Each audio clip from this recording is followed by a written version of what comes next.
मैं तो अच्छे कर्म करती थी, फिर भी मेरा बेटा क्यों चले गया? नई खेती अच्छे कर्म, पुरानी खेती जो आपने की उसका फल है। तो इस जन्म के अच्छे कर्म का इस जन्म में कुछ भी फल नहीं मिलता। इस जन्म में अगर सही ढंग से अच्छे कर्म हुए होते तो पहली बात तो शोक नहीं होता, दूसरी बात कि कुछ न कुछ अच्छे कर्म हुए तभी आप यहाँ बैठी हो। ऐसे दुख होते हैं कि वो तो गया, अपने आप को भी नष्ट करने की भावना बन जाती है। तो पुण्य ने तुम्हें बचाया। ये जो दुख हो रहा है अज्ञान के कारण हो रहा है भाई। हमारी प्रार्थना है, नाम जप करो, भगवान से प्रार्थना करो कि वो आपको ज्ञान दे, से आपका ये माना हुआ दुख नष्ट हो। सुबह जब आंख खुलती है तो नजरों के सामने सबसे पहले अखबार होता है। खुदा के लिए इसमें झूठ मत छापा कीजिए।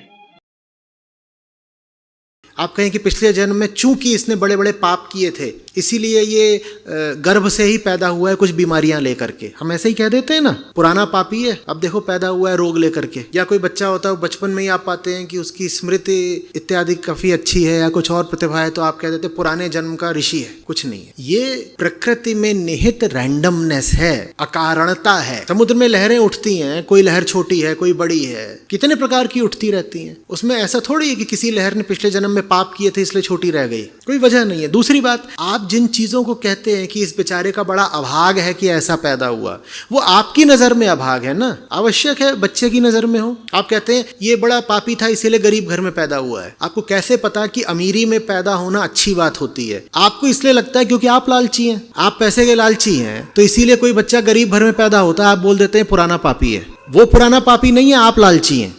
अरे गॉड, 19-20 का ही तो फर्क है बस। यहाँ कोई है तो? यस गॉड, 19-20 का फर्क है, 19-20 का फर्क है, 19-20 का फर्क है, 19-20 का फर्क है। इसमें उसमें 19 लाख का फर्क है।